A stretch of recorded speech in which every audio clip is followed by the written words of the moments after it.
little. And Joe, the distance that he had to run to make that catch. He's playing routine center field, and he turns, the ball just is struck. And he had the sense to know that you better get on your horse and get back there, and he did.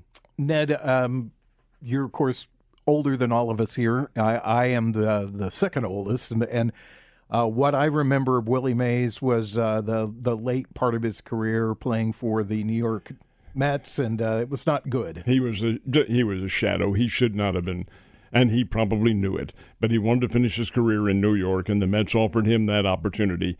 But in the times that I saw him play, never did see him play at the Polo Grounds. It's always at Connie Mack Stadium in Philadelphia when New York would come in, and the early days when San Francisco was there. But that was a big ballpark. And he was able to patrol center field. And you think about how good, who his right fielder was at the latter part of his career? Bobby Bonds, who was also another great player of his time. They had some pretty doggone good baseball teams. They were telling a story about him, Bob Costas was, for the game that was on Thursday night. And he was saying that Willie Mays gave all the direction to the outfielders on where they should play at. And that if you did not follow the directions, you were not going to play the next game. Joe, there is an adjunct to that story, and I did. And you always hear about it. Well, I was there when Clemente hit this and all that sort of thing. I was there and saw this. High fly ball to straightaway right center field in Philadelphia toward their huge scoreboard out there, and both Mays and Bonds went after it. And they both arrived. This is a tremendous shot, hit by Wes Covington of Philadelphia. And it's right at the wall. And they both arrived there, and Bonds reached up and took it almost right out of Bonds' glove. And I'm watching these guys. This is great. Now, they were friends. As a matter of fact, Barry Bonds, Willie Mays was his godfather. After it was all over and Mays had thrown that ball in, those two stood looking at each other. And it was not a friendly stare, and it ended up with Willie Mays bumping him. Just kind of a slight push like that. Not the kind of celebratory bump you see with these players these days. It was his way of saying, son, I'll tell you when you can catch that ball, and it's not when I'm around. He was in control of everything that happened. It's called the original five-tool player. Kind of give us a perspective on what it was like to watch Willie Mays play. And also, too, give us perspective on what it was like at that time for the press and the fans, how they treated Willie Mays and how he was thought of at the time. Well, he was treated well by the media because in New York City, they realized how really good this guy was and what a burgeoning talent he was. Now, as a fan watching him, here's Willie Mays at bat, and maybe you got him out, fly ball or whatever. Well, can breathe. Oh, no, you can't breathe easily because here comes Willie McCovey up to bat. And they had power on power on power. They're just a really good program. But Mays was a catalyst. He could steal bases. His level of baseball understanding was just remarkable in many, many respects. He came up in 1948 and then went back to the minor leagues after that, then served in the Korean conflict, but then came back. And the estimate is that there are two estimates. Number one, had he not given the 2 years in the Army in the early 50s, and had he played his whole career at the Polo Grounds, he might have had 800 home runs. This guy he ended up with 660, for heaven's sake. That's pretty good. And part of it was at Candlestick Park in San Francisco, which was one of the most difficult parks, not just to hit home runs in, to play baseball in. Yeah, I don't think people realize this. Candlestick Park sat out on Candlestick Point, and at night, that was a cold ballpark to play in, even in the summer. Even in California, people wore coats and jackets to games in June and July.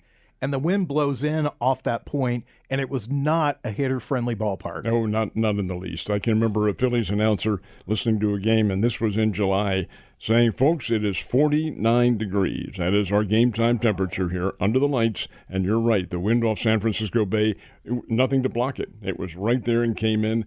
There was a very famous incident in an all-star game, and I think it was 63, 64. You guys wouldn't remember him, but a pitcher with the Baltimore Orioles named Stu Miller.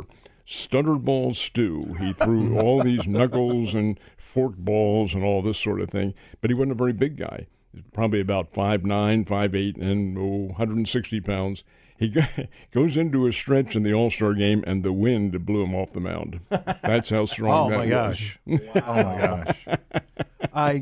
Josh, Alec, I'll turn it over to you guys. I mean, neither one of you saw Willie Mays play, but he's an icon of baseball, right? Oh, yeah. Absolutely. I mean, one of the, if not on your Mount Rushmore, then first one off probably. I mean, it's hard to talk about baseball and not bring up his name.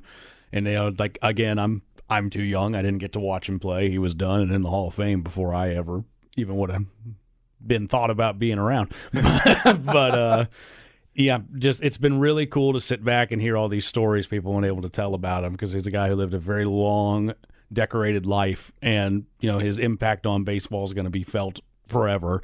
And it's just, I've been trying just to soak it all in, because this is a true icon that we've just lost, and it's fun to learn about all these little stories here and there, these things that don't come up as much. Josh? Well, yeah, I never got to see him play either, but I've watched so many highlights. It is amazing to see. I mean, most people, when you talk about the arguments of who the greatest baseball player ever was, most of the time Babe Ruth comes out at the top, just because when you look at his pitching prowess and his hitting prowess, it's kind of hard not to accept that. But a very close second is Willie Mays. And a lot of people put Willie Mays in number one just because he was that all-around everything baseball player. And it is if you haven't watched highlights of his career, watch them, because every baseball player after him wanted to be as good as him. And that's what he's the gold standard for ability in baseball, I think. So. Yeah, the original five-tool player. And, Ned, maybe you can talk to this better than any of us can. It seems when you watch some of those old videos of baseball from the 1920s, 30s, 40s, 50s, and I don't know when it stopped, but it seemed that the players played with a different kind of urgency at that time than they do today. I don't think there's any question about it. And you can see it, a different attitude altogether, a different motivation and incentive altogether. Remember now, many of these guys, in fact, the overwhelming majority of them didn't go to college. They were right off the farm, and I don't mean farm club, I mean off the farm, period. Bobby Feller, a farm kid from Van Meter, Iowa, coming in and pitching as well as he did. Well, they had this motivation because this was Major League Baseball, and this was iconic in the country at that time. Nowadays, it's a business. It is a huge business in which money is the objective, and not necessarily the fact that you're getting the opportunity to play big league baseball. It's how much am I going to make? Am I going to sign a long-term contract? Bill Verdon, the late Bill Verdon, always used to say long-term contracts. The worst thing that has ever happened to baseball. I said, how so, Bill? He said, because the incentive factor is gone. When we played, and he's making reference to the 50s, 60s, 70s, and so forth, you had an injury, well, yeah, you took it to the meds, the trainers and things like that, and say you have got this. But they said, you're all right, get out there and play. Did it shorten their careers? No, not to any great extent. Now you're sitting out with just anything that might hangnail. Yeah, hangnail. Yeah. They use that as the expression. I've got a hang. Nope, you're out. You're gone. Carlos Stanton.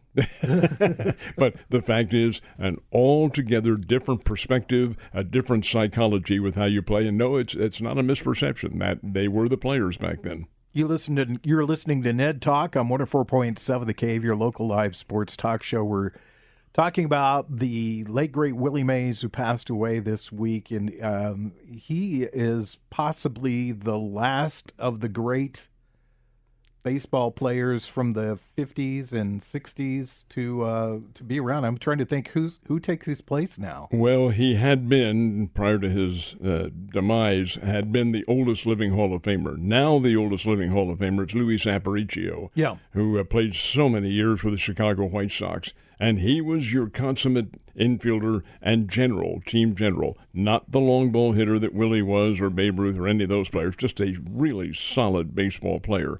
But when you get to looking at the age, he's not the oldest living major leaguer, but he is as far as the Hall of Fame is concerned. And when you take a look at that, you have to understand what their careers were, and what makes it even more sobering for me is I saw these guys play. What is this? Yeah.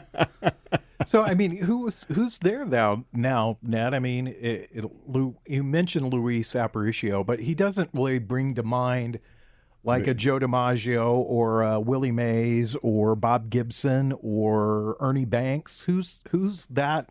Where's that Mount Rushmore at now? Well, that's a very good question. Who is still around who can absorb that mantle? I don't know. I don't know, because all those guys who you just mentioned were iconic. But then you bring it up to the latter part, and you have Mark McGwire and individuals like that who's not even in the Hall of Fame. But you have others who kind of fit for our generation now, the iconic label, and they're not the same. It is not the same kind of player, but we think of them differently too. It's not necessarily their fault or our fault. It's just a different viewpoint of the game. What do you think, Alec? Who's on the current living Mount Rushmore for you? It's tough to say because, we rattled off a list of names that are just absolute true icons, and even Hall of Famers are going to keep coming around, but guys who reach that level, it's not something that we're going to see all that often. So I'm hesitant to put a guy on there, especially for me. Full disclosure, with me being a little younger, my scope's a little narrowed. I have a hard time picking from guys even just before I really started tuning in, which would have been in the early 2000s. So a lot of my games come on, I'm like, well, Yachty or Molina. I'm like, well, that's a homer of an answer. And Albert Pujols. I've got two that I could throw out right now. Okay. Nolan Ryan, Cal Ripken Jr. And I'll add the third, Pujols. Pujols will be on there. Yeah. 703 home runs, yes. I might give you a homer answer to Derek Jeter. And Derek Jeter. Yeah. Derek Jeter. I'm thinking of homer answer, yes. Bad answer, no. Derek Jeter's still pretty young. Albert Pujols maybe is pretty young. That was the funny thing about his career is they never knew how old he was. Well, you've got to be 5 years out. So before you can go in, unless there's a mitigating circumstance. I'm just making reference to an older group of players that were iconic when they played. Nolan Ryan had 7 no-hitters, right? Or was it 9? Seven of them. Cal Ripken Jr. set the Iron Man record. You guys are overlooking another one here. Well, Pete Rose. Well, I was going to say Pete Rose, but I know you don't like Pete Rose. But you're overlooking another one. Who's that? Right here, George Brett. George Brett, George Brett, great baseball player. Yeah. Let's see, who else? Reggie Jackson, I think, is often overlooked, but Reggie Jackson's kind of iconic as he was dominant, especially a postseason player. He was dominant. Mr. October. Yeah. Reggie Jackson. Yeah, Ozzie Smith, I think, could go in that category, too. Well, he's already in. So. Well, I mean, it's just not being a guy that's in the Hall of Fame, but I'm talking about this latter generation's. Ozzie. Yeah. Sure. The guys that guys that Josh and I grew up watching play, and that you would have covered when you were at KY3. Here's a player that just covered him in November when he was down here. Robin Yount. Yeah, Yount's another one. He got put in the Hall of Fame with Nolan Ryan and George Brett, and then I've heard nothing about Robin Yount ever since that Hall of Fame induction. Gorman Thomas. Don't think so. Don't think Gorman. But again, you have any number of them who could fall into that category. But remember now, that's subjective because it is the baseball writers who vote those individuals into the Hall of Fame. It is not an automatic qualification. But we're not really talking about the Hall of Fame. We're just talking about kind of the newest generation of the I saw him play. Right. Mm-hmm. That you wear that like a badge that you go, yeah, I went to a game, I saw him play. I remember watching him on TV, and I remember the way that he played the game, and I loved it. I hated it. I respected it. Right. That kind of thing. That's really what we're talking about here, because on that Mount Rushmore for your generation, Ned, you got Willie Mays and Joe DiMaggio and Mickey Mantle. Mickey Mantle, sure. And Jackie Robinson. Jackie Robinson. Roberto Clemente. Mel Ott is another one who falls into that category. He's a guy who came back after several years of retirement and played in the mid to late 1940s because of the shortage of players that they had, and was good then. Yeah. Outstanding player. But to singularize one as the top, I have to agree with Josh. Babe Ruth would fit that category because of what he did. Yeah, the home runs, that's great. But he also had over 330 batting average, for heaven's sake. Right. And he helped bring baseball out of a terrible morass with the Black Sox scandal. He stole bases, too. A lot of people don't know that. He had several.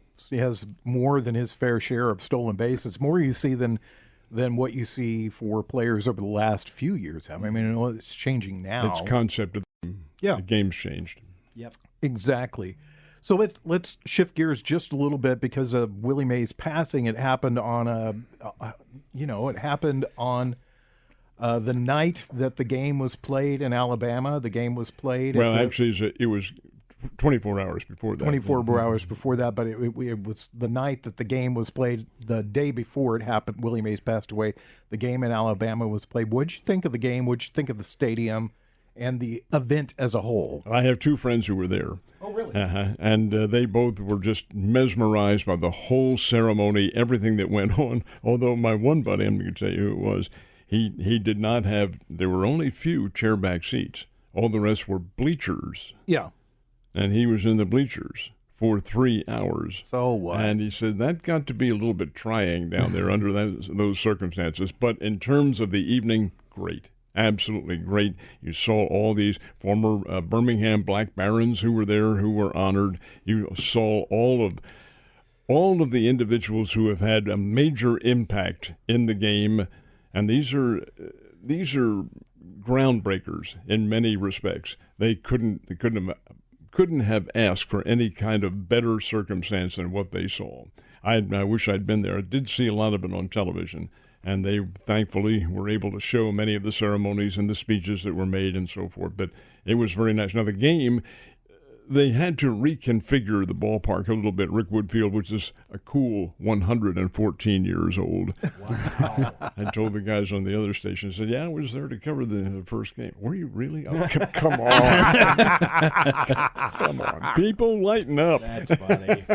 Anyway, they had to reconfigure the stadium a little bit, and they did so. I thought it was a great game. That was my one problem with it, because I wish they had left the stadium the way that it was, because I was watching the game with my wife, and one of the Cardinals hit one over the right fielder's head and it hit the wall. Uh-huh. And I said, had they left the stadium the way that it was, it would have rolled to the wall. It wouldn't have hit the wall. It would have bounced the wall, and everybody would probably still be running today.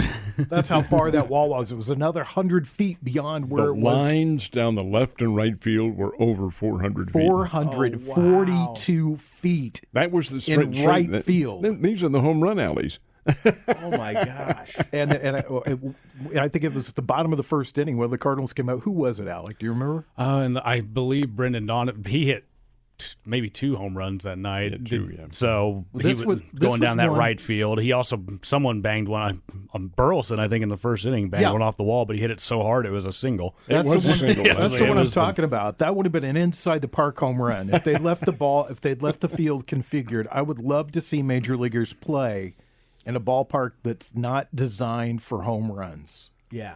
Or designed to be, like old Yankee Stadium, where if you hit the ball to center field, it's never going out, and there's monuments out there and a flagpole that you have to play around.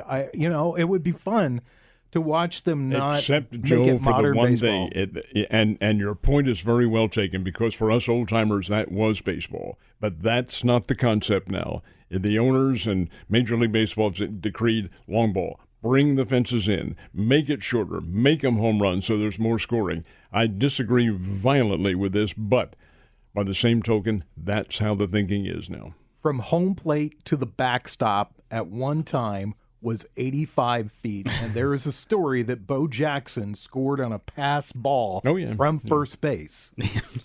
I don't think it was first, but I've heard that story. That's the story. That story Costas told. That's the rumor. There is another, and this fact does exist, that when you had the catcher space that far, 85, and let's just say you had a ball 4 and the pitch got passed, hey, the runner can go. He can take second base as well, and they did. Now, you don't see it anymore now because the catcher retrieves it so quickly. But indeed, that is the case. They said that at one time the field was so high that if you stood in the dugout and you looked out to left field, you could only see the left fielder from his chest up. Wow. It's fun. It was a beautiful ballpark, and I love the ambience of the game because you heard people in the stands, and you heard you didn't hear the roar of a crowd. You heard kind of a murmur, and you heard talking, and you heard all the vendors and everything go on, and that's baseball. That just it was a beautiful event. I really enjoyed it.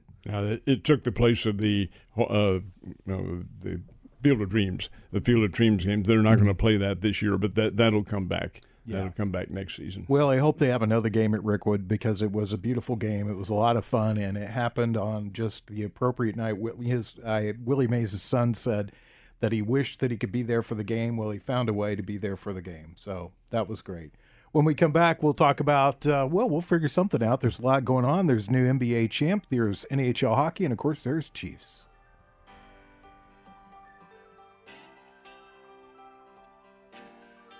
You're listening to Ned Talk on 104.7 The Cave, part of the Kansas City Chiefs radio network.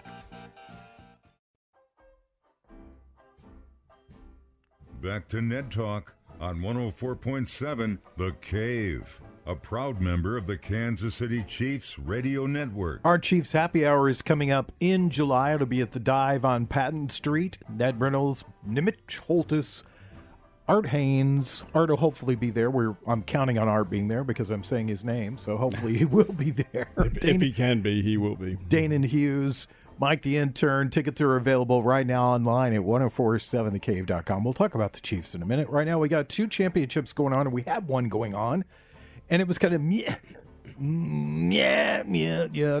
I felt like the NBA went to the Celtics after Game 3 and said, can you let up a little bit? We need at least one more game out of this. And so Dallas blows out the Celtics in Game 4. And then the Celtics came back Game 5.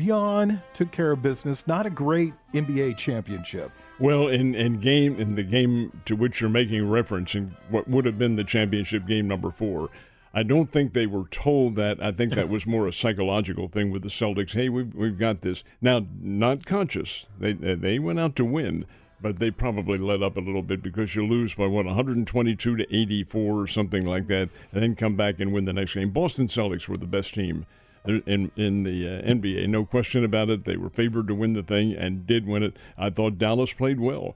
But then when defense began to take effect in the game, as it almost always it does in any kind of championship level, the defense and depth that Boston had made the difference. Alec, that the best tandem in basketball right now, Jason Tatum and Jayden Brown? I don't know if I'd say they're the best tandem. I think you could make an argument that Kyrie Irving and Luka Doncic is a better tandem, but what's around them, with at least. But then it comes into kind of what's your preference. I would say that neither Jaylen Brown nor Jason Tatum have the scoring potential that some of like a Kyrie Irving and a Luka do, but they're more well-rounded. They play better defense. There's more going on than just scoring in the game of basketball.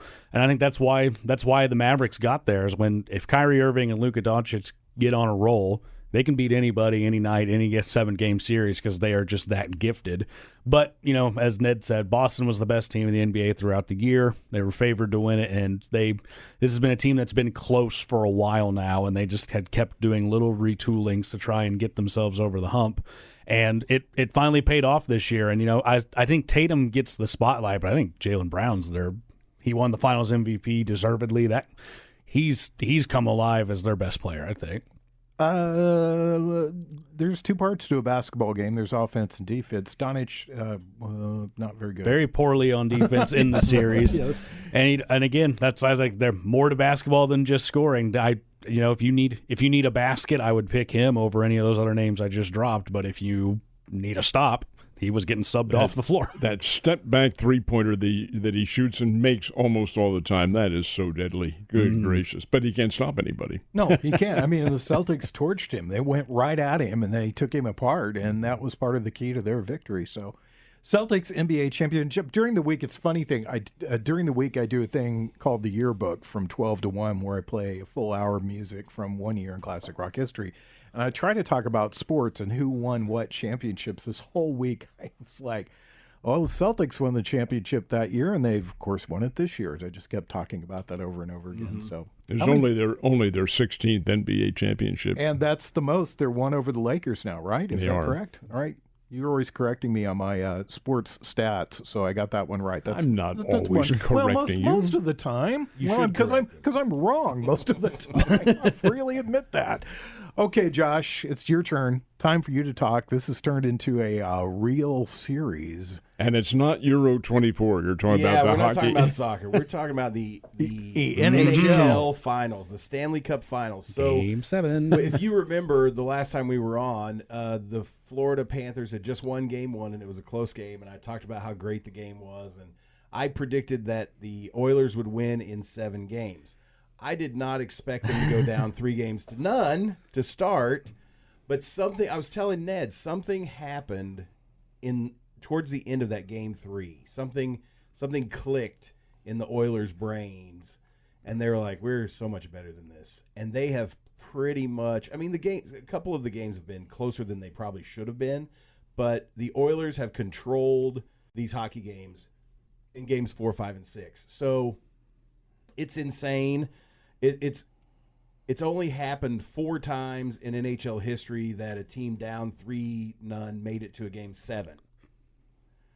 In the finals history, only one team has ever won 4 games in a row after losing 3 in a row to win the finals, and it was in 1945. Toronto, wasn't it? It was the Toronto Maple Leafs over the Detroit Red Wings. It's never happened since then. There have been other rounds of the playoffs where a team has come back from 3-0 and won. Stop using that. It's a hockey term. But I still think the Oilers are going to win Game 7. Sorry. It's going to be tough because it's back in Florida. All the pressure is on the Panthers now, though, because and this is another thing that I was telling Ned. Here's the stat that you need to pay attention to. During the regular season, there were 3 times where the Oilers lost 3 games in a row, and each time the first time they won 4 in a row after that. The second time they won 8 in a row, and the third time they won 12 in a row. Wow. After losing 3 in a row. So, if history repeats itself, the Oilers are going to win. Game 7. And they've definitely flipped the script. I saw in the first 3 games, Florida had an 11-4 goal advantage. In the next 3, it's been 18-5 in favor of Edmonton. Yeah. And at the end of that Game 3, they started, like you said, something flipped there, and they looked better, and they almost came back and tried to tie it and send it to overtime. They fell just a little short.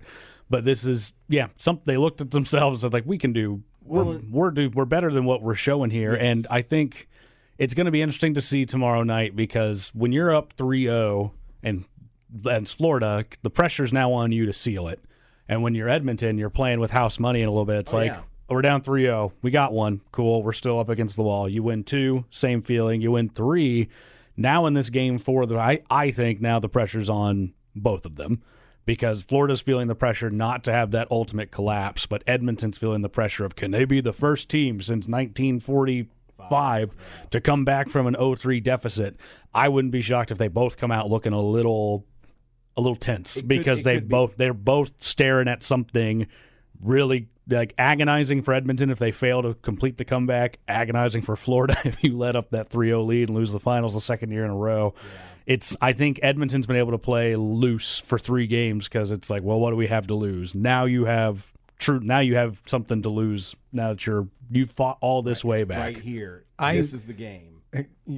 As a Yankee fan, one of the worst moments of my life was when the Yankees were up 3-0 against Boston. Yeah. And I felt like, just do the sweep, let's get this over with. And then they lost, and then each game the pressure became more and more insurmountable on the fans, and you could see it on the team. And by the time that they went out and played the 7th game, that 7th game wasn't even close.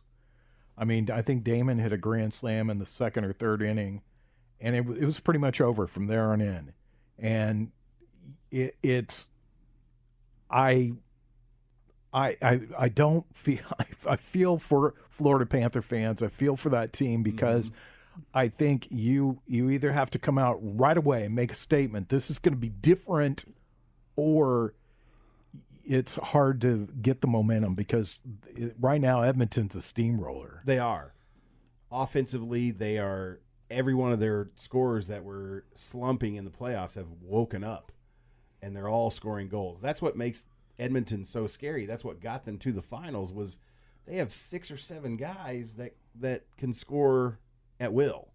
You know, they got 6 or 7 guys that scored 20-plus goals this season. They are an offensive powerhouse, just like the Edmonton Oilers from the 80s that had Gretzky and Messier and Yari Curry and Glenn Anderson and Paul Coffey. So they've been really exciting to watch now that they finally woke up in the finals. Florida plays a different style of hockey. They play a more defensive style of hockey where they take advantage of your mistakes. Edmonton hasn't been making mistakes in the last few games, and so that's what's gotten them in trouble. They've relied so heavily on their goalie, Bobrovsky.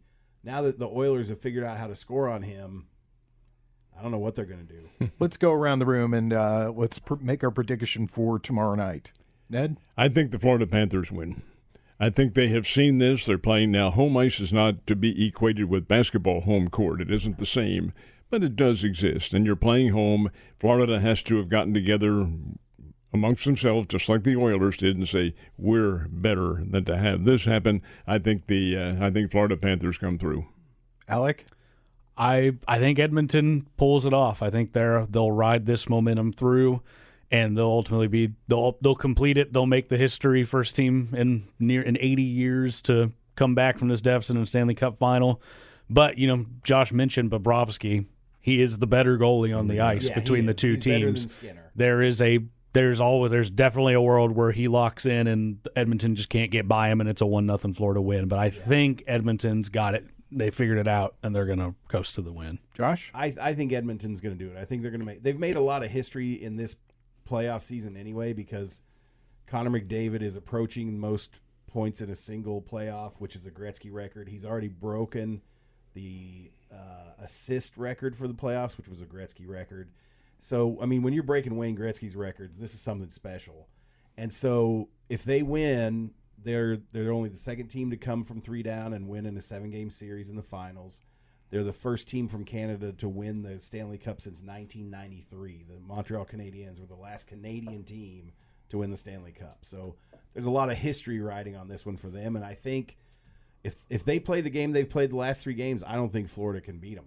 I remember the Yankees in that series. First 2 games they won really easily in New York. Mm-hmm.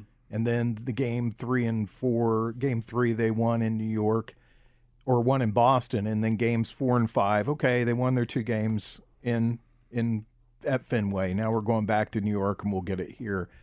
I think the pressure is just going to be unbearable. I'm going with Edmonton, and I think they may roll them up in this one. So we'll see. Gee, 3-1, you guys have ganged up on me? What is that? It'll make your victory all the sweeter if you're right. Yeah, well, your pick is the kiss of death. So when we come back... Actually, you're not wrong. We'll talk about the Chiefs on Ned Talk on 104.7 The Cave.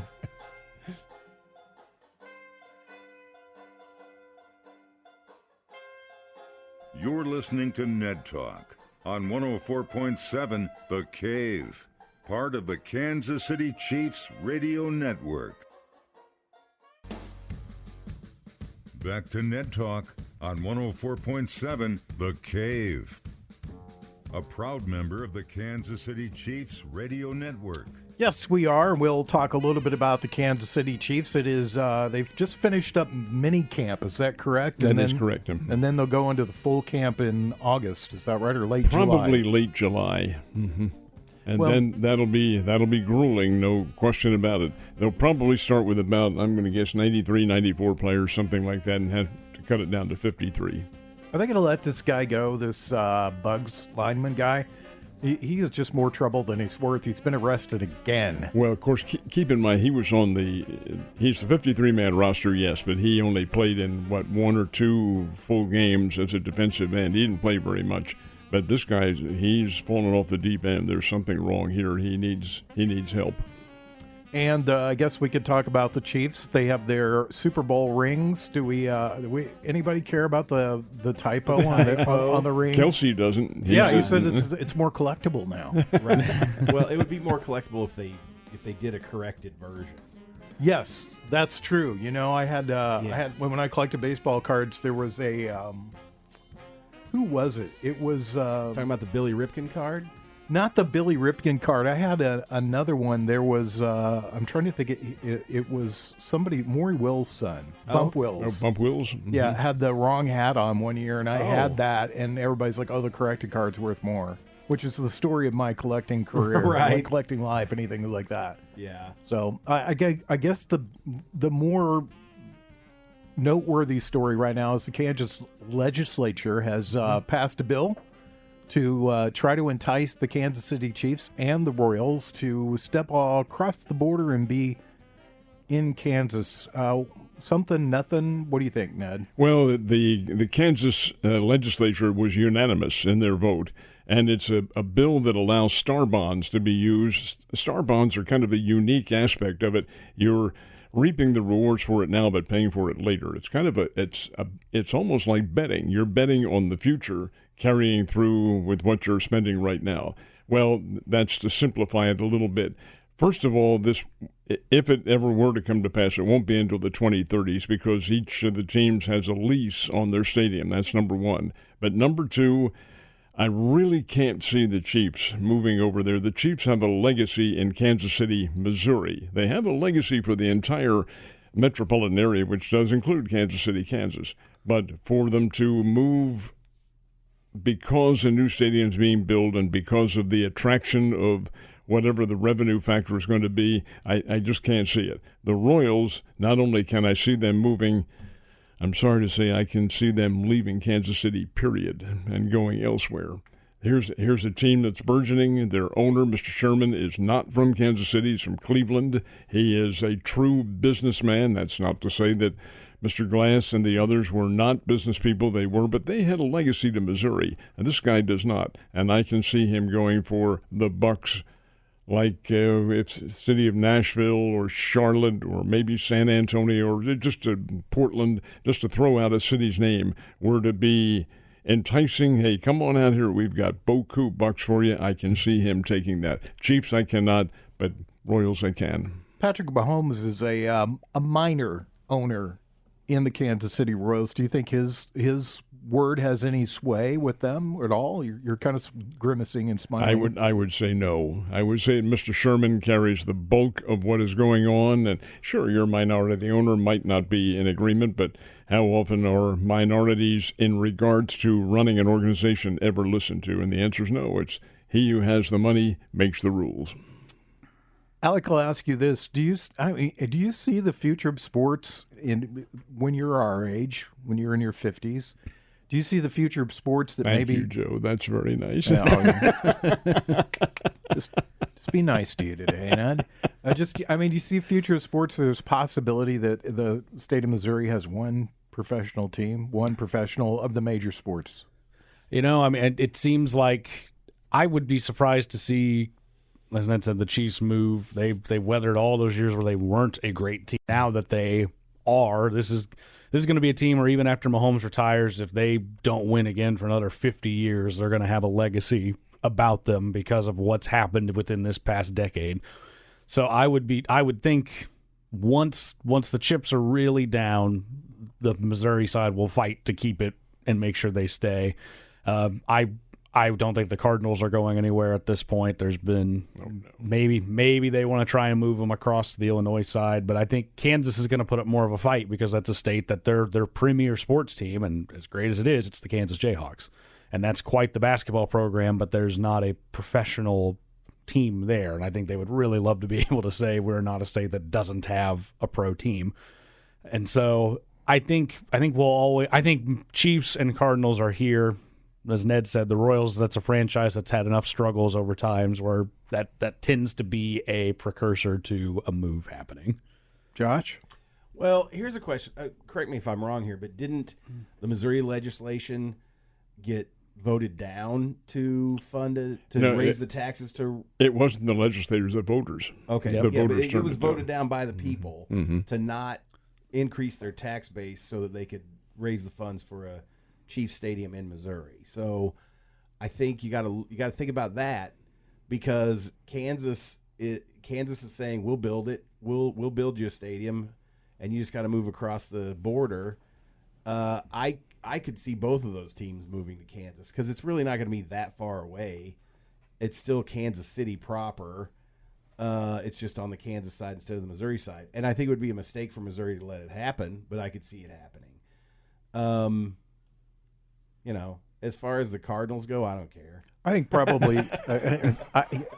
Let me see what you think about this, Ned. Let me just throw this out there. That I think if the Royals were to move, that would be one of the best things to happen for keeping the Chiefs in Kansas City, Missouri, because they could, mow down that Kauffman Stadium. They could put in more parking. They could do some more stuff around the stadium to make it more amenable to have people come in there, maybe put in some sort of complex or something out there.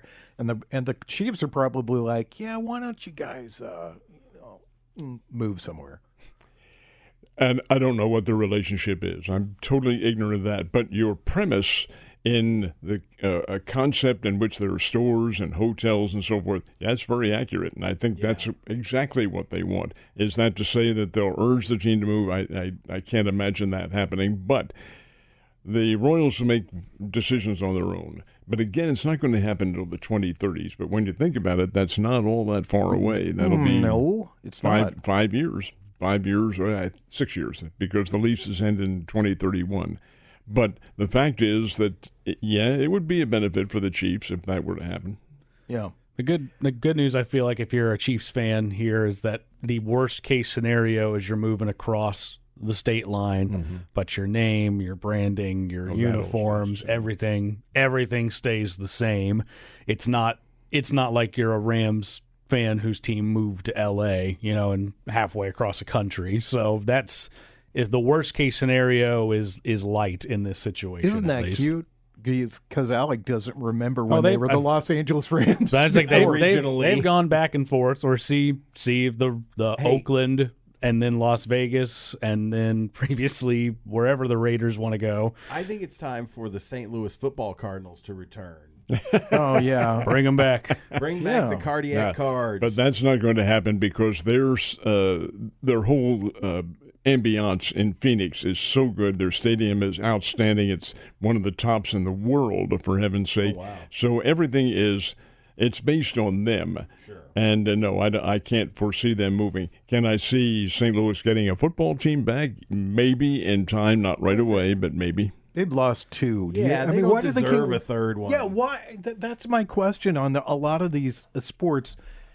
I feel like if a city cannot keep its attention enough for in a professional sports program, why do they keep shoving a professional sports program back in that town? Because it is a river city, and because of the location. It was at one time the furthest most west city in all of professional sports. You didn't have the Lakers weren't in Los Angeles, and the 49ers, well, the 49ers were there, but in regards to the Giants and Dodgers, the Oakland A's, no, they weren't there. It was St. Louis was the stopping point. That would be the reason why. And number two, this Battlehawks team has drawn very well. So I think a fan base is there, but is the money base there? That's the key. Is it a big enough city to capture the attention of the Cardinals, capture a football team's attention, the soccer team, the whatever you call it, River City something or other, and the Blues. And the Blues. Keep in mind who failed there, the NBA. Yep. Yeah. And in Kansas City, too. And in Kansas City. When we come back, we'll tell you what we're going to watch on TV this afternoon. It's Ned Talk on 104.7 The Cave.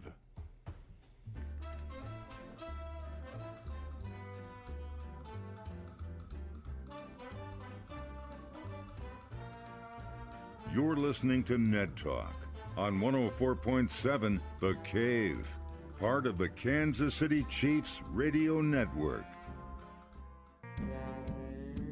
Back to Ned Talk on 104.7 The Cave. A proud member of the Kansas City Chiefs radio network. Tickets are on sale right now online on our website, 1047thecave.com, for our Chiefs Happy Hour 2024 at the Dive on Patton Street. Mitch Holtis, Dana Hughes, Ned Reynolds, Mike the Intern, all be there for a fun night of Chiefs and food and drink, and it's a lot of fun. It is. I hope everybody can be there again this year and join us. And again, Tickets on sale right now, 1047thecave.com. Ned, how are you? Well, are you asking me what I'm doing today? Or No, I'm just how are you doing? How are you feeling? Oh, marginal at my age. Yeah, I am in my mid-50s now, of course. Yes, you are. Yes, yeah. Ned and I went to high school together. Let's talk about the Cardinals for just a second. How are they doing? I have not checked the standings today. I'll tell you that right away. So. I checked them. Well, they're one game above winning 500. Team again, and they are a winning team. They are a winning team. They're two games ahead of the Cubs, and they're fortunate in having what could be considered a winning aspect to their schedule. Now, the Atlanta Braves come in tomorrow. San Francisco Giants aren't very good. And the Cardinals have a chance to sweep them. Birmingham, the game yesterday, and the one coming up today. Then the Braves come in for 3 and the Reds 4. Well, these are all winnable games. Atlanta's better as opposed to what they have been. But Cincinnati's not. They're not playing well at all. Cardinals have a great chance to improve their record and play well. St. Louis doesn't have all that bad a team. I cannot think they're a whole lot better than 500, but they're not all that bad. They can win. Their pitching staff... I do not know what manager Marmol does, but he doesn't let them go pitch a complete game. It doesn't matter. You got a no-hitter going, he's going to take you out of there. Now, maybe not literally, but here you had Sonny Gray in there the other day. He gets within, 7 1/3 or 7 2/3 innings, whatever. It has a nice lead. Bingo, out he comes, lose a game. Come on, people, what is this? Well, we'll see. I do think they have a winning year. But how good a winning year it is, does it get them in the playoffs? Remains to be seen. You might actually take the National League Central with a 500 record. Now, I know Milwaukee's playing a little bit better than that. They've got a 5-game lead over the Cardinals. The funny, and Ned, Josh has fallen asleep already. No, when I was checking the standings a couple of weeks ago, the Cardinals were in last place. Now they're in second. They've jumped 3 other teams. That's how volatile that division is. It just keeps flipping around over there. Well, it's not a very good. You have Milwaukee, who's been the clear-cut best team so far up to this point, and then everyone else has just been kind of scraping it together. The Cardinals stumbled out the gate, but they also, when you look at the way their schedule was balanced, they had a tough opening, and they have done a pretty good job of weathering that for a team of their talent. So here they are now, 1 game over 500. They got there early last week, and then they lost 2 in a row to go back under 500. So hopefully they can stack some wins here and start actually building upon a winning record. The pitching staff's aged. The offense is streaky, but in a crowded NL Central and in the NL as a whole, they're in the wild card fight, and they've been in the wild card spot here recently. I know there's a long way to go. I don't see this team as one that could contend for a championship when the time comes to, in a best-of series against L.A. or Philadelphia or Atlanta, teams like that. I don't know if they could hang in there. But this team has a real shot to make it, which, on the one hand, cool, they made the playoffs. On the other hand, that probably means no change with the front office or staff because they've done what they wanted to do. Exactly. So we'll see. This is a good chance to get a sweep. They haven't done a series sweep in quite a while, so I hope they can hang on and they can start stacking it so that if they suffer a 2 or 3 game losing streak, they're not back under 500. Ned, our teams, the Phillies and the Yankees, have been the best 2 teams in baseball, but of late, both of them have fallen on a little bit of hard times. Always going to happen. It's 162 games in your schedule, and you have peaks and valleys. It's going to happen to any team. Philadelphia has 50 victories so far. We haven't even reached the halfway point of the season yet. They're good. That's a good mix of pitching, but a really good mix of offense that they have on that ball club. Anytime you have a Bryce Harper playing for you, you're good. Same with the Yankees. They're going to go through peaks and valleys. The difference is that the good teams have very high peaks and very short valleys, whereas the rest of the league, that will even out over itself. I like both those clubs. Now, they may not achieve wonderful records toward the end. 50 victories is a lot at this time of the year. But they're going to be right up there in the playoffs, no question about that.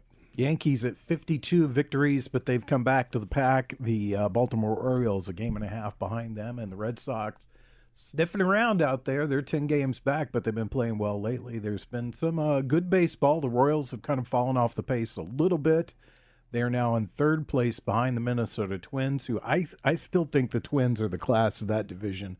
that they may catch the Guardians before the end of the year. Once they warm up and get accustomed to some viable playing conditions, yes, they could be a very good team and probably will be.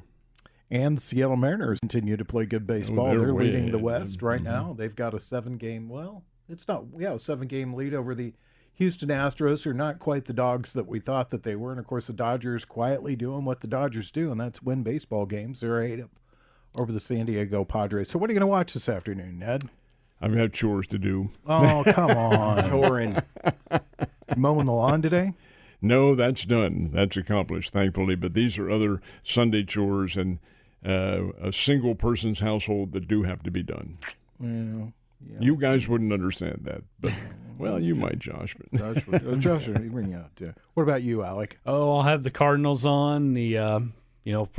There's too much drama around it, but it is fun. The Fever and Chicago Sky and the WNBA play this afternoon, so might have that on for a little bit.